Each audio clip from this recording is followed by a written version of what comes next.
ఆఫ్ఘనిస్తాన్, పాకిస్తాన్ వాళ్ళ ప్యాంట్లు ఊడదీసి విజయాన్ని ప్రకటించింది. అండ్ పాకిస్తాన్ వాళ్ళ బోర్డర్ లైన్‌ని కోల్పోయిందా? పాకిస్తాన్ వాళ్ళ కంట్రీనే బద్దలు కొట్టుకోపోతుందా? ఈ వీడియోలో పూర్తిగా చూద్దాం.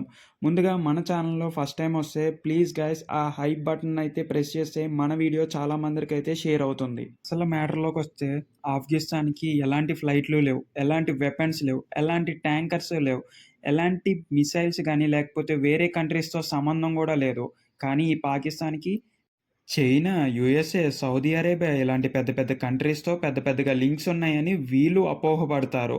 రియాలిటీలోకొచ్చేస్తే ఇప్పటి వరకు ఎవరు కూడా యుద్ధం ఆపండి అని ప్రకటించలేదు. లేకపోతే పాకిస్తాన్ మీద యుద్ధానికొస్తే మా మీద చెయ్యేసినట్టే అని కూడా ఎవరు చెప్పలేదు.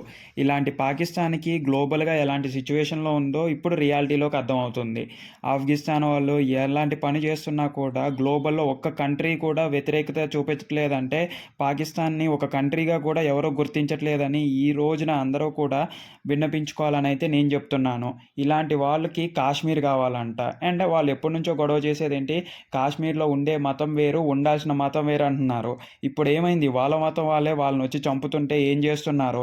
దాదాపుగా 19 పోస్టులతో సహా 70 మందిని వరకు పాకిస్తానీ సైనికుల్ని చంపేశామని ఆఫ్ఘనిస్తాన్ వాళ్ళు అనౌన్స్ చేస్తున్నారు. వాళ్ళ సోషల్ మీడియాలో ప్రచారం చేస్తుంటే దీనికి కౌంటర్ అటాక్‌గా కూడా వాళ్ళు ఏమీ చేయలేకపోతున్నారు.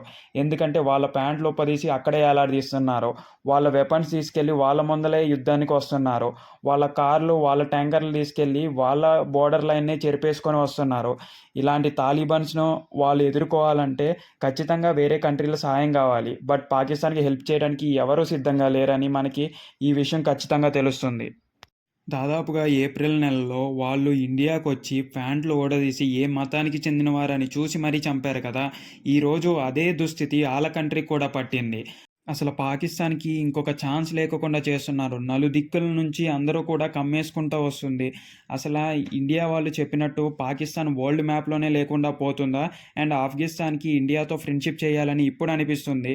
ఇండియా వాళ్ళు కూడా మనకి తగ్గట్టుగా సాయం చేస్తానని ప్రామిస్ చేశారు. అటు నుంచి తాలిబాన్స్ ఏమని ప్రకటించారంటే పీఓకే, పాకిస్తాన్ ఆక్యుపైడ్ కాశ్మీర్, అది ఏదైతే ఇండియా భాగంలోదే ఉంది ఇండియాదే అని. అండ్ అటు నుంచి ఇంకొక ప్రామిస్ ఏమొచ్చిందంటే మేము టెర్రరిజాన్ని ఎంకరేజ్ చేయము అండ్ చేయబోము కూడా. ఇలాంటి ఆటిలకి మేము యాంటీగా ఉంటాం. ఇండియాతో కలిసి ఉంటాము అని చెప్పంగానే పాకిస్తాన్‌కి ఫ్యూజులు ఎగిరిపోయినాయి. వాళ్ళ మతానికే చెందిన వాళ్ళు ఇప్పుడు మత వ్యతిరేకత లేకోకుండా, మతంతో సంబంధం లేకుండా మన భారత్‌తో కలిసి వాళ్ళు ముందలకెళ్ళాలనుకుంటున్నారు. అండ్ ఇలా కూడా అడిగారు. ఏ దేశం కూడా గ్లోబల్ వైస్‌గా వాళ్ళని ఒక కంట్రీగా గుర్తించట్లేదంట. ఇండియా దానికి సాయం చేస్తానని మాటిచ్చింది. దానికి కారణంగే ఆఫ్ఘనిస్తాన్ మినిస్టర్లు ఇండియాలో ఉంటున్నారు. అండ్ ఇలాంటి చర్యలు ఇంకా జరుగుతూనే ఉన్నాయి. ఇదే గనక నిజమైతే పాకిస్తాన్ మీదకి వాళ్ళ కంట్రీ వాళ్ళ మీదకే ఎళ్ళటం కాదు, మన మీదకే పాకిస్తాన్ వచ్చినా కూడా అదే ఆఫ్ఘనిస్తాన్ యుద్ధానికి వెళ్తది. అప్పుడు ఇది ఎలా ఉంటదంటే వాళ్ళ ఏలుతో వాళ్ళ కన్నే పొడిచినట్టు అవుతది.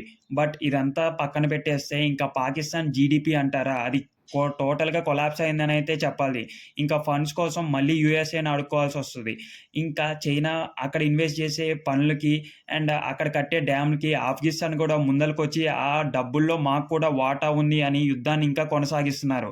ఈ యుద్ధాన్ని ఆపాలంటే ఖచ్చితంగా ఒక పెద్ద కంట్రీ తీసుకొచ్చి మీడియేటర్‌గా వర్క్ అవ్వాల్సిందే. ఇలాంటి పరిస్థితిలో పాకిస్తాన్‌కెళ్ళి మాట్లాడటానికి ఒక్క కంట్రీ కూడా సిద్ధంగా లేదనైతే చెప్పాలి. ఆఫ్ఘనిస్తాన్‌కెళ్ళి మాట్లాడాల్సొస్తే మేబీ ఇండియా మాట్లాడొచ్చు, మాట్లాడకపోవచ్చు. బట్ వాళ్ళైతే యుద్ధం ఆపడానికి మాత్రం రెడీగా లేరనైతే తెలుస్తుంది. ఇలాంటి భయంకరమైన యుద్ధాన్ని టు బీ ఫ్రాంక్ ఇండియాలో జరిగిన ఆపరేషన్ సింధూర్ వెపన్స్‌తో జరిగితే వాళ్ళు మాత్రం మనుషులే ఎళ్లి కొండల్లోంచి, గుట్టల్లోంచి వచ్చేసి పాకిస్తాన్ వాళ్ళని లేపేస్తున్నారు. వాళ్ళ ట్యాంకర్‌లతో తీసుకెళ్ళిపోయి వాళ్ళనే చంపేస్తున్నారు. ఇది ఒక ఘోరమైన యుద్ధం అనైతే చెప్పాలి. చూద్దాం ఇంకా వీళ్ళు ఎలాగ ఎదుర్కోబోతున్నారో అండ్ ఆఫ్ఘనిస్తాన్ వాళ్ళ డిమాండ్స్ ఏంటో. ఇదంతా నిలదొక్కుకొని పాకిస్తాన్ నిలబడిద్దో లేదో మీరు కింద కామెంట్స్ రూపంలో చెప్పండి. ఇఫ్ మన ఛానల్‌ని ఫస్ట్ టైమ్ విజిట్ చేస్తే సబ్స్క్రైబ్ చేయటం మాత్రం మర్చిపోవద్దు. కిందున్న మన వాట్సాప్ మరియు టెలిగ్రామ్ గ్రూపుల్లో జాయిన్ అయిపోతే హెల్త్ రిలేటెడ్ ఇన్ఫర్మేషన్ మరియు టెలిగ్రామ్‌లో ఏదైనా ప్రోడక్ట్ మీకు తక్కువగా వస్తే అక్కడ నేను డైరెక్ట్‌గా అప్డేట్ చేస్తాను, చూడండి.